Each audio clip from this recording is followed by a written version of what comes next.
Thanks for joining us. You've tuned into Arirang News. It's Thursday, October 13th here in Korea. President Park Geun-hye held a unification dialogue with members of her National Unification Advisory Council. Over 500 advisors from 92 countries in Europe, Africa, Middle East, and the ASEAN community offered ideas and policy suggestions for a peaceful unification on the Korean peninsula, with President Park expressing her appreciation for their efforts to garner international support in curbing North Korea's nuclear ambition. In a regular report submitted to the president last month, the Council also suggested deploying U.S. strategic nuclear weapons to South Korea to better press North Korea and even China to implement the sanctions on Pyongyang. Meanwhile, South Korea's chairman of the Joint Chiefs of Staff is in the U.S. for an annual defense meeting. There, Seoul and Washington reconfirmed their strong military alliance amid North Korea's ever-increasing threats. Kim Hyun-bin is watching the meeting for us. South Korea's chairman of the Joint Chiefs of Staff, Lee Sun-jin, who's on a trip to the U.S., paid a visit to the head of the U.S. Strategic Command, Cecile Hani, on Wednesday. At their meeting in Nebraska, the two generals discussed ways to better counter North Korea's provocations. He also inspected key strategic American assets, including B-2 stealth bombers and B-52 strategic bombers. We have seen the U.S. extended deterrence against North Korea's nuclear and missile threats. If the North launches a provocation, they will pay dearly. Hani reciprocated by reaffirming the United States alliance with South Korea. Well, the United States is committed to our alliance with the Republic of Korea. It's a very important alliance for us, and we want to have peace and stability on the Korean peninsula, in the region. He is also scheduled to meet with his U.S. counterpart on Thursday in Washington, D.C. for the 41st Military Committee meeting to discuss security issues surrounding Korea. Kim Hyun-bin, Arirang News.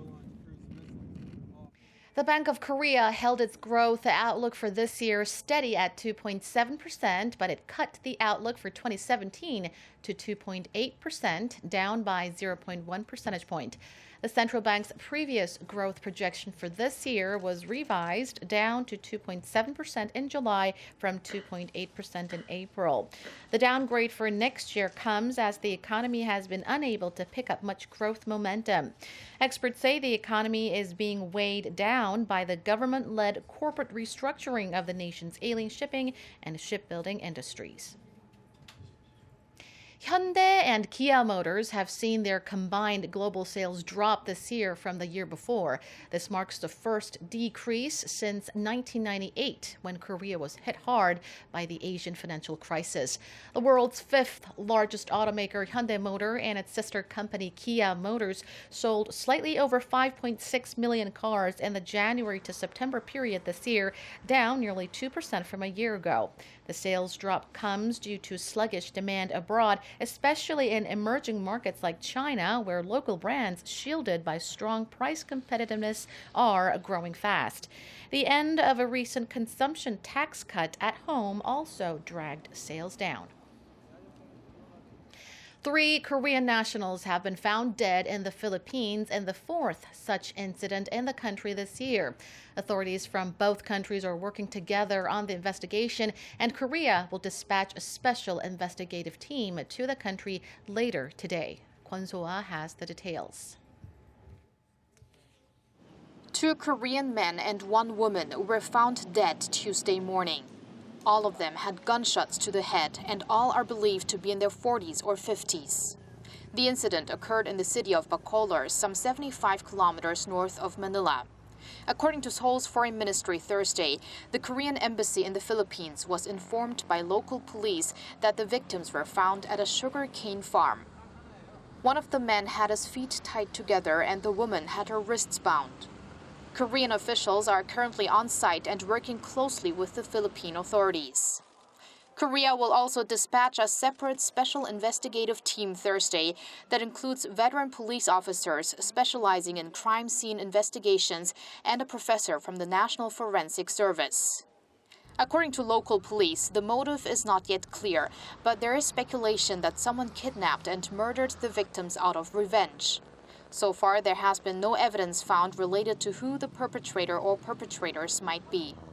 The Philippine government has acknowledged the rate of crime against foreigners in the country is high, including murder and burglary. But the number of cases does not seem to be going down, and Koreans are still major targets. Korea's foreign ministry says this is the fourth such incident this year and brings the total number of Koreans killed in the Philippines this year to 6. The number of Korean murder victims in the Philippines has been in the double digits over the past few years. Since 2012, Korean authorities have been working in tandem with the Philippine police at so-called Korean desks, which focus on investigations into crimes against foreigners committed in the Philippines. Kwon-soa, Arirang News. Turning now to the latest on U.S. presidential race. The chairman of Hillary Clinton's presidential campaign says the FBI is looking into allegations Russia hacked into his email.